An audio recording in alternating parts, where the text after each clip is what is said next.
Welcome to Sri Shakti series at the Coffee Conversation Show powered by the Emerging India Forum TIF and a tech partner, Prime Infotech Solution. Theme is from HR strategy to soul work. We have with us Radhika Niranjan, founder and CEO at RNI Associates. A powerhouse in strategic HR and a visionary founder with decades of rich leadership experience across firms like Havas India, Shobiz, Experiential, Pay Nearby. Radhika is not just an HR expert, she's a mentor, change maker, and the creator of the Soulwork Circle. From pioneering culture first practices to building agile, soulful teams, her journey reflects both heart and strategy. Join us as she shares insights on building conscious workplaces, mentoring leaders, and redefining HR with compassion and innovation.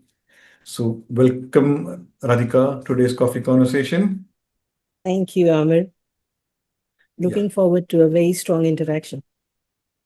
sure. So, let me explain you. There are three rounds: professional journey, personal journey, and a surprise rapid fire where you will be in the hot seat and you have to be Mhm. very quick. And here's your book, which is your Uh, autograph and go. Good. Okay, so let me begin. So, friend, I'm Lion Amir Virani, host at Coffee Conversation, legal tech evangelist at Prime Infotech Solution, author of 15 books. We help law firms, corporate legal, startup, and SMEs with world-class technology, software licensing, and tech training solution. So, my first question, Radhika, how was the journey shaped up, and what were the key defining moments you had? So, when I started my career, I was the typical 90s, late 90s, 2000 baby, right? Who had very clear defined career progressions. You need to be either a BCom CA or a science and medical. And I chose to be a rebel. And I said that I want to get into management because it was like just launched. And then I didn't look back because then again, the dilemma was, do you want to be finance or marketing? And I said, no, I want to be HR because people never thought HR had a future. And I said, I will make it big in HR. My first job was with Reliance, where they taught me resilience, which is perhaps the biggest, you know, game changing learning for me in terms of HR. And then in the recent past, I worked with companies, big brands like Havas India, which is among the top advertising companies, Showbiz, the leader in experiential events, Pay Nearby, which started up as a 5-member team and grew to be one of the biggest fintech companies in the country. I also had the privilege of working in diversified industries. So from, telecom to media to finance to fintech to even transcription and back office. I was, really blessed to have an exhaustive experience working with founders, CEOs, thought leaders, and industry pioneers. And working with them, shaping their HR was like a dream come true for me. So my Wow. defining moments have always been working with founders, which finally led to me starting RNI Associates, which is a founder-led, soul strategy-driven HR consulting firm. Wow, beautiful. So let's dive deep in conversation. How do you balance the emotional intelligence needed in HR with the strategic and compliance heavy demands of the function? Uh, to answer this, I'll just want to break a myth for all the listeners. HR is all about checklists and rangoli, very common memes that everybody goes through. But to be honest, HR is something that has to be aligned with business to succeed. If I don't understand your business, I cannot lead you to success. So, my vision, the dot in the rangoli that starts the rangoli, is your business vision, right? So, that's how emotional intelligence and strategy work together.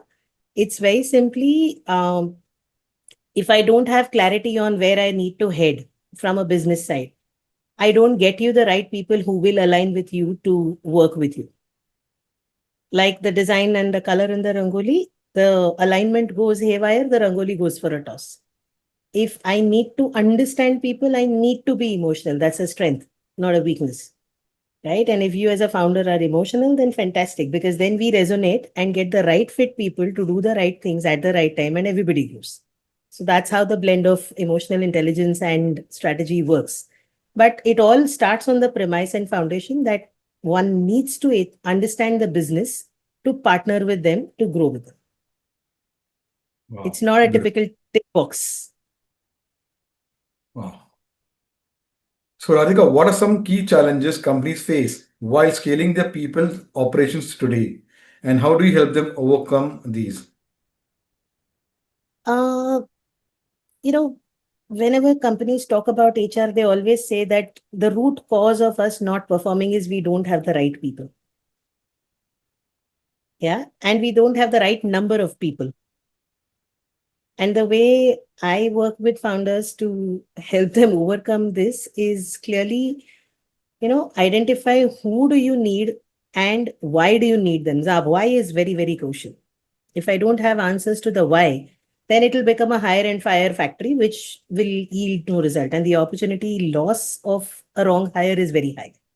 So the first thing I work with my founders is to understand their business strategy and determine the why. Why do you need a certain caliber of people at a certain cost, whether it's even a realistic ask?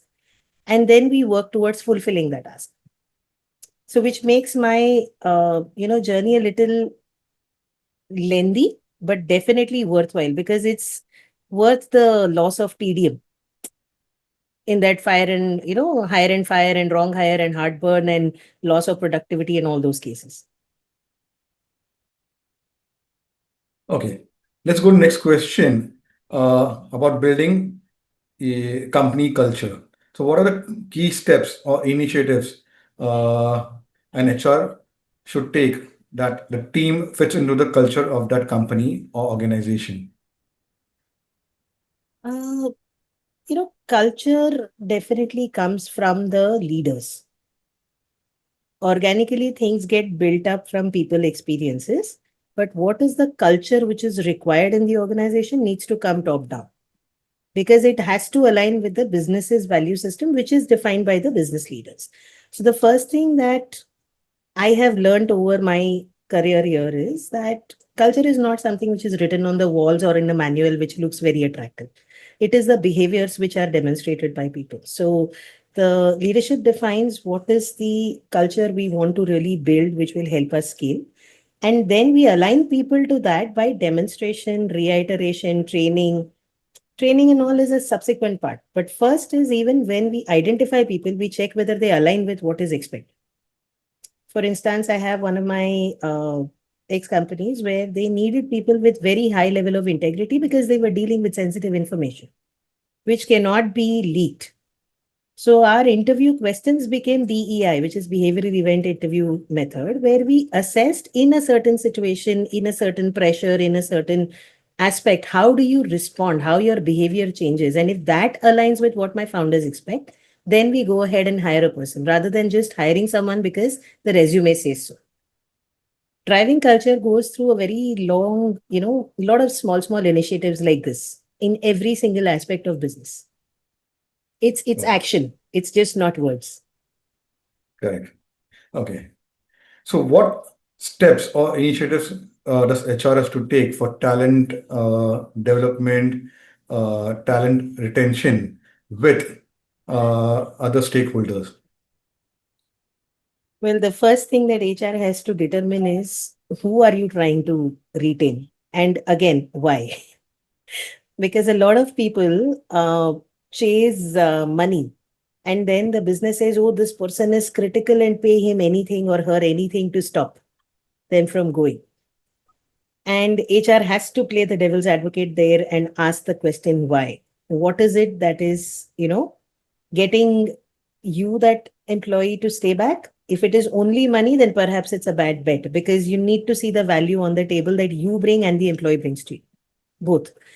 Second, people need a reason to stick. Okay. If that is through learning, through career development, through growth, through leadership development by themselves, through a brand that they create for themselves within the organization, then they prefer to stay. If it is only money, then actually my advice would be let them go, because they will bring back the same ask in 6 months. And then we'll Very have true. to decide how much more can we afford to, keep paying for the same performance, same level, same productivity. So it has to be a value and energy exchange, to be honest, for attention. Beautiful. Yes, there Yes. are some critical roles where we don't really have a choice. There, I would advise first assess the market and bring people on the right price point to avoid this hassle later. Wow. So, Radhika, someone who has headed HR in marketing and tech sectors, how do Mhm. you adapt your HR practices across industries? So, as I said right in the beginning, I was blessed that I worked across diversified industries in the service segment.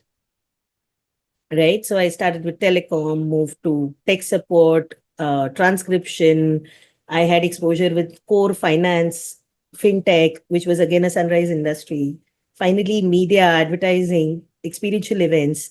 And since I started RNI Associates, I have also got exposure into manufacturing. So I have clients who are in the manufacturing segment. So I have been an avid learner, and that helps me because I end up researching every single client, that particular industry where they operate, what are the best practices, what are the pitfalls. So I'm able to consult my clients in a better way. Whether I was in corporate or otherwise, the learning kept me motivated, and that helped me also adapt my practices, because HR as a subject is industry agnostic. We are dealing with human beings. So they are the most volatile and vulnerable assets any organization can have. It doesn't matter whether it's advertising, marketing, manufacturing, the basic need of a human being aligns to the self, that Maslow's theory 5 hierarchy, it all aligns to that. So, irrespective of industry, as long as we can understand the pulse and address the need, I think HR is somewhere where one can succeed irrespective of industry. Wow.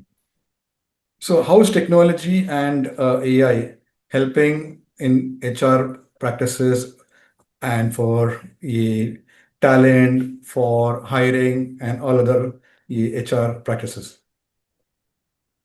Technology is a big blessing if we know how to use it. In fact, just today morning, I was interacting with someone who said, I am threatened by AI because it will take away my job. And I said that, you know what, AI is a fantastic team member if you know how to use it.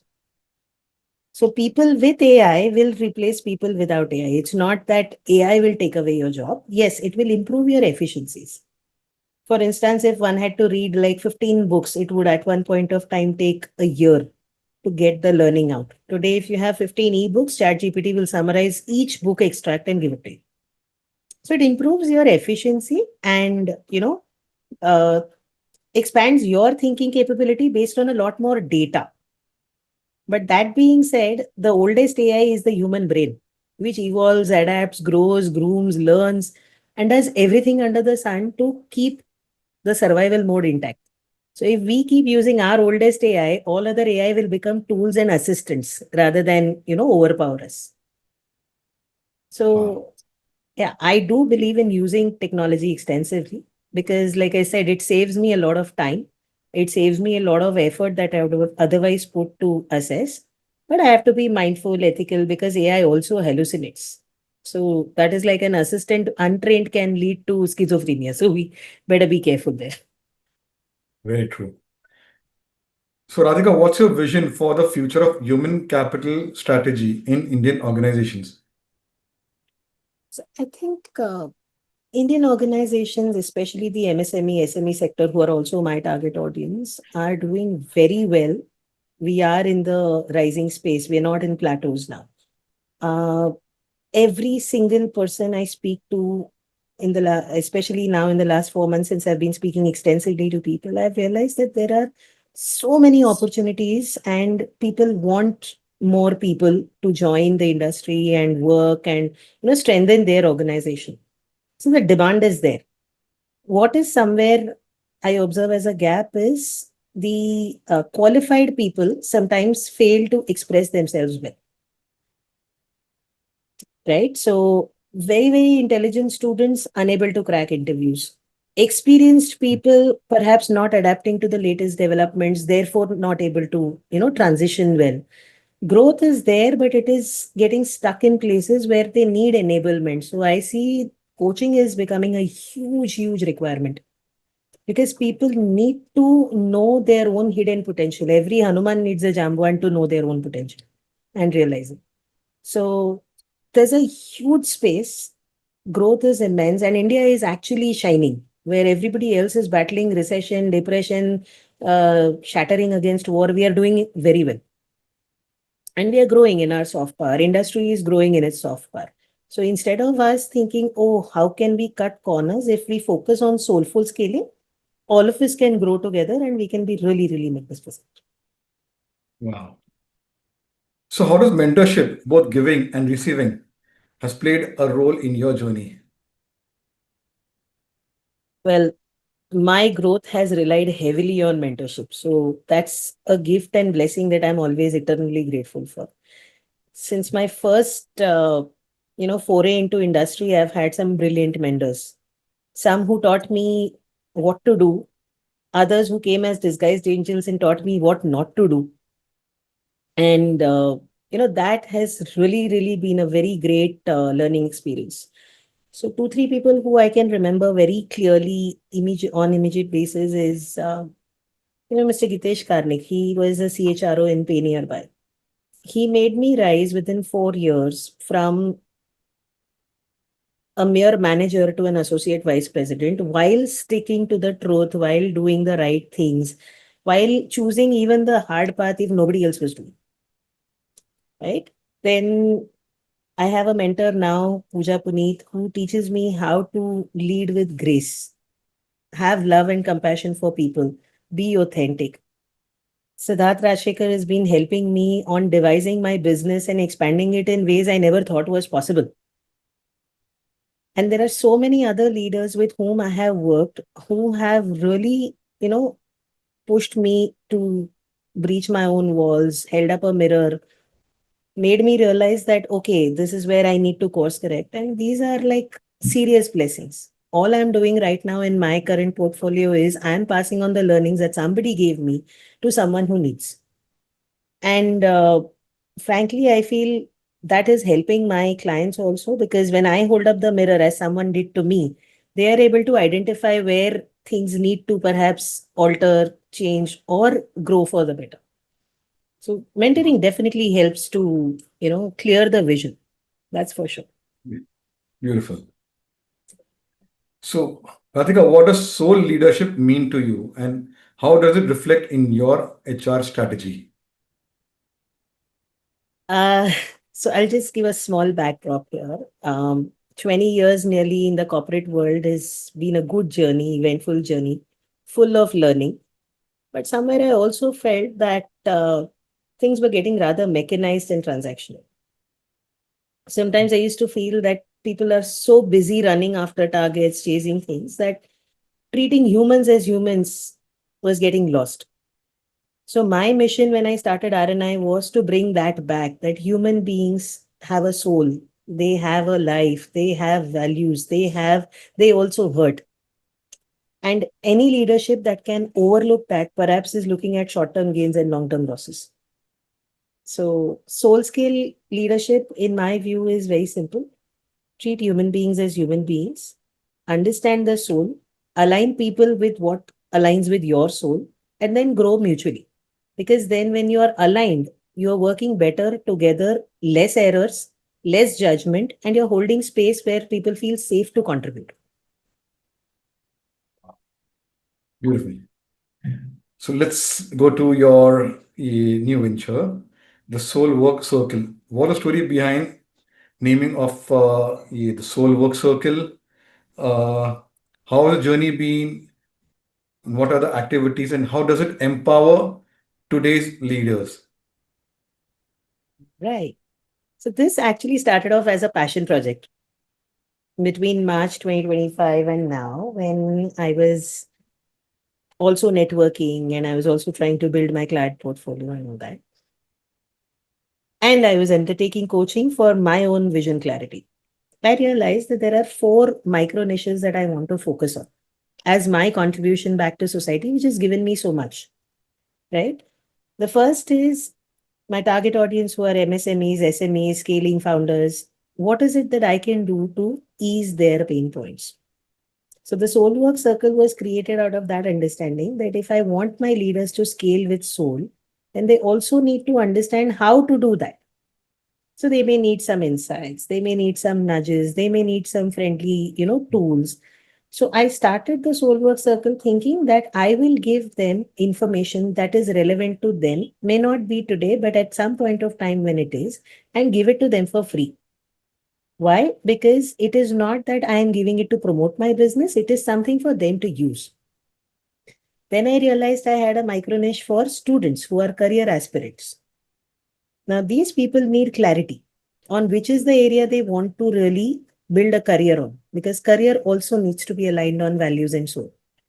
Very often, we see somebody studied engineering, worked somewhere else, then did some sales elsewhere, did one marketing management, did a job in the bank, and retired as someone who's rather unhappy. So that's where the career, choice coaching started taking shape. So Soulwork Circle also addresses that. Then there is a full segment which is struggling to come back after a break. Women who want to restart their careers after caregiving responsibilities, or, even simple health issues, burnout issues, it could be anything. And here, having been one of them who took that break, came back after some amount of, pushback from the industry. Corporates have their biases, these are realities.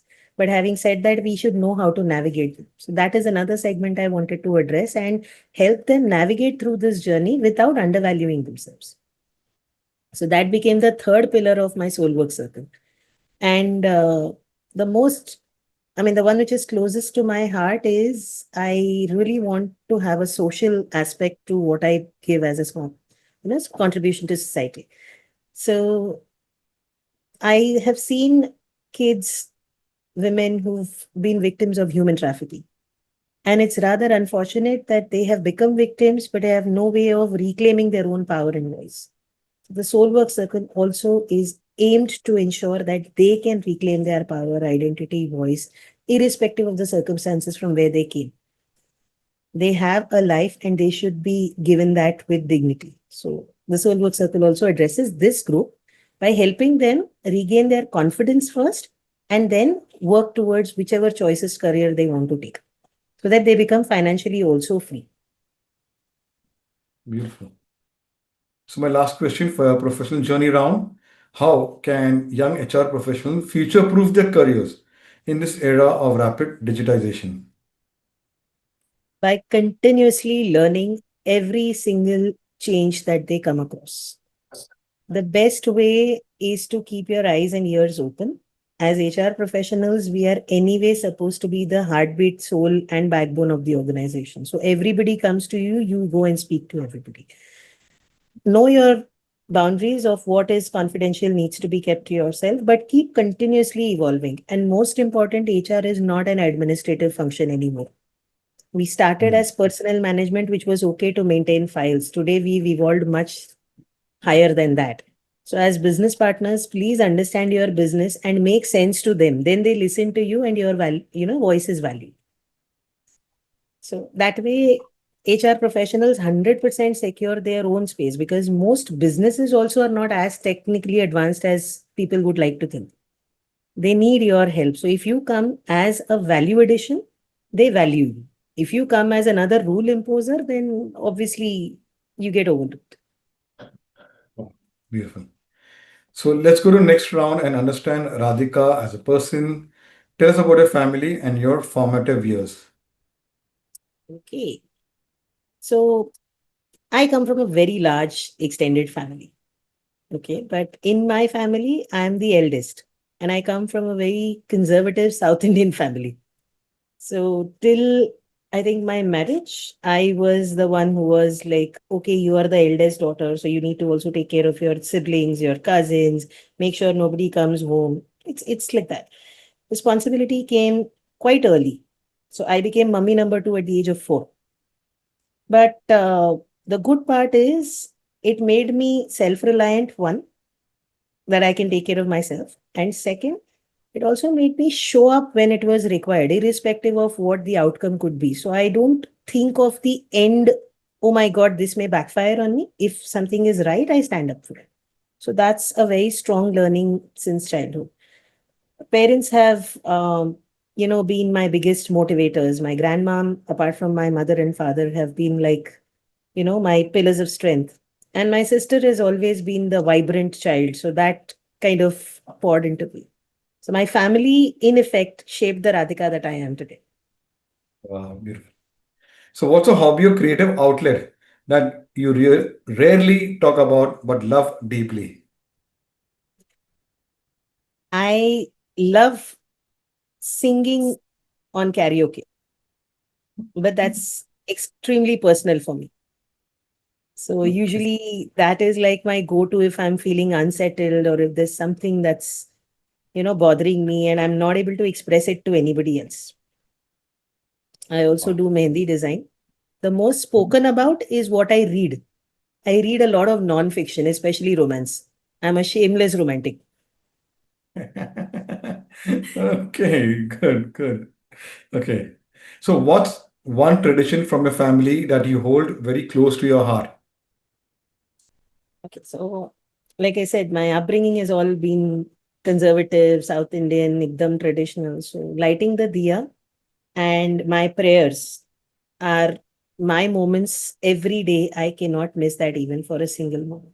It is my space time to pause, breathe, reflect, and say thanks to the Almighty for everything that I have received in my life. So Wow, that is beautiful. something that's very, very close to me. Hmm. So, if your friends had to describe you in three words, what would it be? My friends. Okay, one would be stubborn because I never give up. Second would be fiercely loyal because again, I never give up on people I stand for. And the third would be okay, don't angry me. That's the rowdy, rowdy Rathod thing. Because as much as I stand for people and I stand for, I can bend over backwards to help. But if I lose trust due to any action, then I can completely withdraw. Then Wow. it's not my circus, no my monkey. So Suppose you had 1 week away from work, what would you do and why? if I was 1 week away from work, I would first head to the beach. So I Mhm. love water. And I would definitely catch up on my reading. A lot of nice, peaceful music and quality time with my family. Because that's the only thing that I feel right now I'm a little stretched on. Wow. Okay. So, what are your plans for 2025 personally and professionally? Well, 2025 is my year of establishment. So RNI expansion takes priority professionally. And it's not that I want to only do it for money. I want to help approximately at a minimum at least 10, 12 founders scale, which is the idea. And to start with, the long term vision over 5 years, perhaps we'll go up to 100 plus founders. So that remains. I definitely want to create employment opportunities, which was the idea of coming into entrepreneurship. I also want to reach about 1,000 plus coaches to help them regain their confidence, transition their careers, and so on. So that's all about the professional side. Personally, 2025 is my fitness mode because I want to be physically, mentally, spiritually, emotionally fit to achieve my professional goals. I definitely want more time with my daughter who is, you know, growing ambitiously in her football space. So I need to give her that time with her. So that's going to be it. And keeping my family together. Even if I'm giving them little time, I still need to give them that quality time. So we all are, you know, bonded together. That's the two things. Oh, beautiful. So, my last one is a googly one. Describe Radhika in one line. Okay. Um, flower nahi aag hai, but steady and quiet, which gives warmth and light rather than destruction. Beautiful. So let's put you in the hot seat, the rapid fire round. Your go-to comfort food. My go-to comfort food is puri and aloo ki sabji. Your Any favorite day. color. Blue. Morning meetings or evening brainstorm. Meetings in the evening. Mornings are for my space. Brainstorming. A workplace value you can't compromise on. Honesty and integrity. One word that defines your leadership style. Empathetic. One thing HR textbooks never prepared you for. Culture shock. Okay. Your favorite quote to live by. I believe in Simon Sinek's quote where he says, people, when you invest in people financially, they perform, but when you invest in them emotionally, they stay connected. So something like that. That works for me. So I believe in investing in people emotionally so that they connect with me. The performance is a byproduct. Beautiful. Coffee or green tea? Green tea. If possible, regular tea, because I'm not a coffee fan. Okay, that's fine. That's respect. But I'm having coffee today, thanks to you. Thank you for that. And here's a book, Niche Marketing, which will be autographed and sent to you. So, friends, it was a lovely conversation as Radhika took us through a journey. All those young HR professionals, watch the episode as you will get a lot of insights by from being on the corporate side. Now she has her own venture. Uh, in and she'll share all her insights from leadership development, team development, with empathy, values, and soul work. And all those founders out there who are looking for their own development and their team development. Radhika's details will be there in the YouTube caption. So connect with her. And so, like that, uh, a coffee speaker share their beautiful journey, their stories. So there are 500 coffee speakers. Subscribe to the channel. And if you want to be featured like Radhika, visit our website, the Emerging India Forum, or our LinkedIn page, or connect with one of our coffee speakers to put in a word to continue the conversation or a cup of coffee. So take care. Thank you. Thank you. Thank you so much for having me.